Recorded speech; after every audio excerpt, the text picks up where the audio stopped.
target the Earth as well as space. What would happen, detractors asked, if SpaceNet were hacked by cyber-terrorists, like Janus and his Juggernaut Collective? The Air Force claims the system is secure, and the likelihood of it being hacked slight. I guess only time will tell. This is Eliza Cassan, reporting to you live from Picus. Tradition, precision, refinement, Stanek watches. It's about time.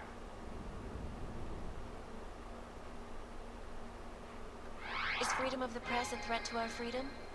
In the hands of irresponsible journalists, it can be. Underground websites and radio stations continue to praise the Juggernaut Collective, an elusive group of vigilante hackers, for exposing big money corruption. What these journalists overlook, however, is the damage these hackers leave in their wake. Last year, the Collective shut down London's traffic grid, causing gridlock for hours and preventing life-saving medical transports from getting through. In Chile, they committed massive voter fraud when they rigged the electronic voting system and elected a 12-year-old boy as president. In Russia, hacked combat drones attacked St. Petersburg. And in the US, millions of workers lost their jobs when the Collective leaked classified corporate documents, causing several Fortune 500 companies to go bankrupt. Between you and me, folks, the Collective is one of the most dangerous criminal organizations in the world, despite whatever praises the underground media wants to sing. This is Eliza Cassan, reporting to you live from Picus. Keeping you alive and clearing a way to your future. Proven, safe, VersaLife. Around the clock, around the world.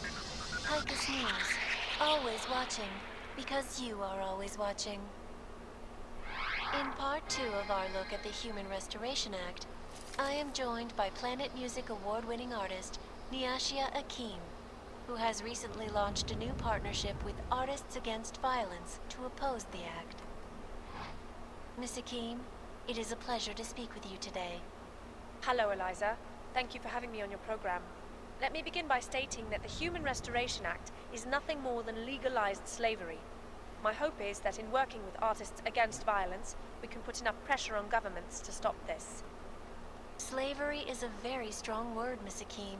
When I spoke with head of the Department of Sociology at Harvard, Dr. Stansfield Christensen, he described the goal of the Human Restoration Act as a time out between augmented and naturals, a temporary separation of the classes to clear the air and reevaluate how we can coexist.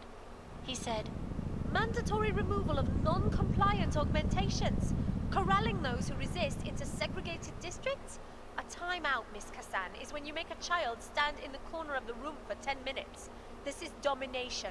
Not everyone chose to be augmented. We were victims here too. But that does not make for good news, does it? But Miss Akeem, news outlets are simply reporting on the current situation. And you have to agree that right now, the world consists of little more than terror, conflict, and chaos. No, that is completely wrong. You're wrong. There is still much beauty in the world. Love, compassion. It is still here, if you want to see it.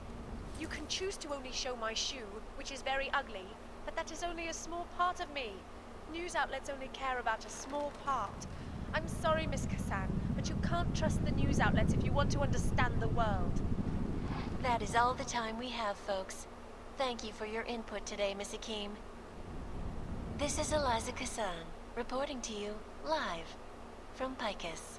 Picus News, the global leader in fair, unbiased, and impartial reporting. And now for a close look at the events making headlines around the world. Here are our top stories. Time now for the first in a new series focusing on innovation. This week's episode, Rabia, City of the Future. According to its creators, Rabia is a new way of living. A utopic beacon of light that is at the heart of the Santo Group's Safe Harbor initiative. The city, the first of its kind in the world, will be a haven for augmented people. A stable and self-sufficient hub of creativity and innovation, based on the principles of arcology, the blending of architecture and ecology. The planning and construction of the city is unique.